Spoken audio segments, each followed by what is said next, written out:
Well, hello and how are you? Hey, this is Shenandoah Briscoe coming to you live right here in St. Charles, Missouri. First state capital, don't you know? Back in 1821, they decided that this would be the place right on the Missouri River. And so there they built the first state capital, and then it ran that way until 1826. So there you have it. That being said, this is blog number 179. Yes, sir, 179. We're getting there, folks. We're getting there. I can't believe it. To this day, we've got 179 blogs under the belt.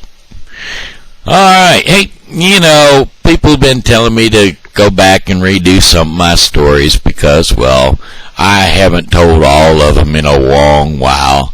And so this one's a memory of mine from back when I was a child. We used to build clubhouses down in the woods, you see. And, well, we used to go down there and we'd make A-frame clubhouses over this small little creek bed. Now, of course, the creek was all dried up and it never did have anything in it or whatever. It wasn't a creek really unless there was a big rainstorm and we got a gully wash. Basically is what that was. So anyway, we would build this A-frame up above over that, and the boys from the neighborhood, there'd be Alan Graham and Todd Graham and Keith C. and Greg C. and me and my brother and just a few of us kids in the neighborhood would go down there and we'd build it. I didn't want to put that hand up. Just about did it because, well, I'm used to it, and the more it's up there, the worse it is on my arm. So I try to avoid it. So anyway, we'd go down in the woods and we'd build ourselves a little clubhouse. And, it was built pretty much with all natural material. You didn't have to have any nails or anything like that. You just take a tree limb. You take two tree limbs, one with a Y in it, and you stick them together at the top of this little thing, and then you put one at the front and one at the back, make like a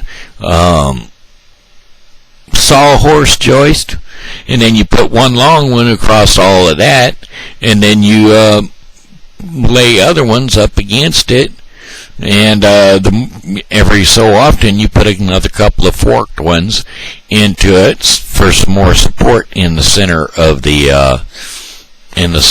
long pole going across. And then you take other sticks and you weave them in and out, and then you go and you grab that straw from the farm that's right there, the field that's right there outside the wooded area, and you build yourself a roof out of that, a thatch roof, whatever you want to call it. It's not really thatch, it's straw. But anyway, after you get that built, you've got yourself a pretty nice little clubhouse there. And not only that, then right down there in the woods, there was some vines, some trees with vines on them. And we used to cut vines and swing on the vines and stuff like that. So pretty much I spent a lot of time out in the woods as a kid. And we used to have all kinds of fun. There's other things that you could learn about the woods too. You could learn poison ivy and poison oak and all the poison things that you wanted to worry about. Also got to learn about a whole lot of insects. Now, insects and me, that was one of my favorite things. We used to take field trips from our school back in the day. I don't know if they still do that with the youngins these days, but back when I was a kid, we'd take field trips, and, well, this one time we went over to the park, and, well, Yeah, so we took ourselves some field trips, and we would go over to like the park. And when we'd go to the park, it was always a nature hike. We'd go in the nature trail, and we'd try to locate different kinds of leaves and things like that. Well, my thing was I'd locate bunches of leaves because, well, I grew up playing in the woods, so I'd note every tree, kind of like Davy Crockett, you know. So anyway, I'd grab a bunch of leaves from different trees, but then I'd start grabbing me some insects to go along with it, and I'd grab like a walking stick and a praying mantis, and you'd have to keep those separate because a walking stick and a praying mantis, natural enemies, and they're going to fight each other, so you can't put them together. And you can't put a green walking stick and a black walking or brown walking stick in the same container either, because those two are natural enemies. And then, if I was lucky, I'd find a garter snake, not to be confused with a garden snake. See, garden snakes are green. Garter snake is pretty much darker green with two light green stripes down its back. And I'd bring one of them if I could catch one. But they didn't like those at school. They were really unhappy about that.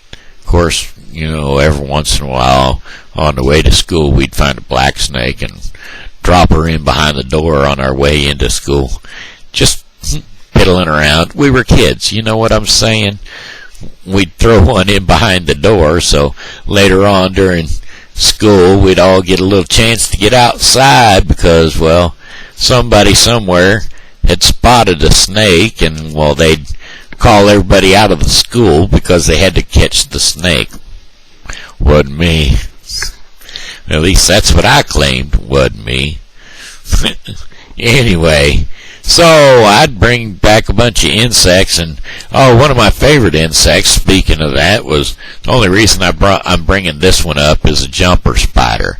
Now, most of the time they were black, and they looked like little bitty tarantulas, and they were black and they had green fangs, and they were scary looking little boogers. But the neatest thing about them was they wouldn't bite you. Because why waste their venom on something that they couldn't eat, So you could play with those. You could stick them on your hand, and you could put your other hand. You can get them foot and a half apart, and that spider would jump over to the other hand. That was always cool to me because I love jumper spiders. But anyway, what brought that up was yesterday I had one on my toe when I got into the van, and it was a gray one, which I hadn't really seen, but I could tell he was a jumper spider. And my roommate she knew that because I've explained them to her before. She knew that it wasn't going to bother her, so she was trying to get him off my foot, and she was moving her hand around, and he was jumping away from her. He didn't jump on her, but she knew that he wasn't going to bite me, so she was kind of moving her hand around by my foot, and he jumped off into the van there somewhere. I hope he got out of the van because, well, it's hot out there, and poor thing would have cooked in the van. But that being said, those nature hikes were always fun. And it brought me to something that I really wanted to do, but they never did have it. Because I grew up in the woods, I could run through the woods like crazy. And they had something in school called cross-country track, but it wasn't really what I would call cross-country because I wanted something to be like obstacle courses during your cross-country track. Here, let me bring my face in a little closer. One more. Hopefully that don't cut my head off. But anyway, yeah, I always wanted to run cross country as far as running through the woods. Now that would have been some cross country. But I was a distance runner, but I never did join track when I was in school. I did play a little bit of football, and actually I really upset my brother a lot because, well, the first year I played for the St. Charles football team. I don't remember what they were called, SCJ, whatever it was, St. Charles Junior football program.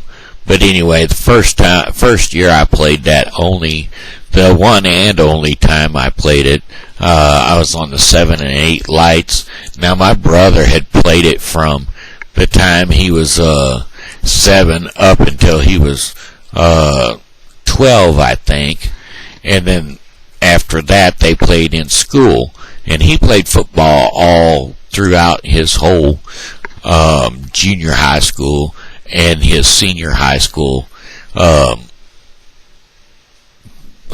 during that whole time. So he played football and wrestled. But anyway, our first season we had a excellent coach, and we pulled first place. Now, I tell you, most of the time I was on the bench. I only played like maybe 6 games in the whole season, but we got first place trophy, and that kind of that always bothered me. I don't know if it bothered my brother or not, but it always bothered me because, well, his teams, they never had received a trophy, and, well, we did on that first season. And then when I was in high school, I played 1 year, and I only played 1 year because they kept telling me I couldn't do it, and I was getting frustrated, and I was running back, and they finally put me in at the end of a game because they were high enough in points. Well, I'd gotten upset so bad that I was really ready to quit football, and they put me in. I ran a touchdown, brought the ball back to the coach, said, "Here you go, I quit." So that was my football career, and that was when I was a freshman, I guess. Freshman at high school.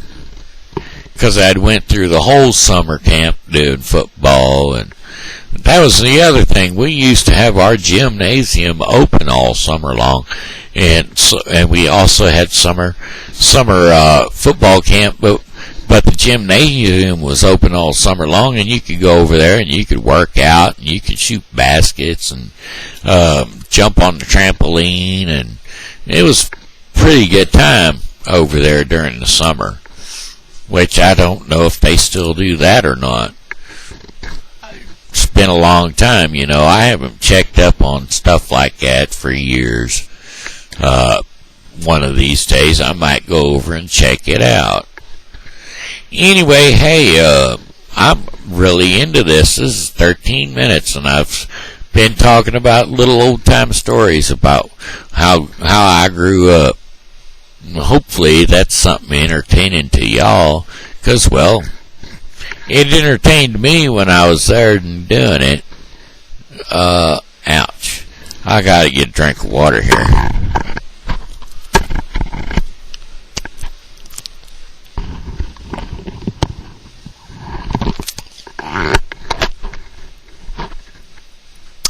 Throat was getting a little dry, you know what I mean? Anyway, hey, we're getting close to the end of this thing. I'm about to wrap up. So, one more thing. When I was a kid, I used to piddle around by at the park, and at this one time when we were playing football, we had finished our game, and we were headed over to the concession stand. And well, we were on one side of the park, and the concession stand was on the other. And I think I'll probably tell you about that tomorrow, because that's my time, folks. So this is Shenandoah Briscoe saying hello and how are you? You know, God loves you, and so do I. So, have a blessed day, and I'll see you tomorrow. I'll be here. I hope you are too.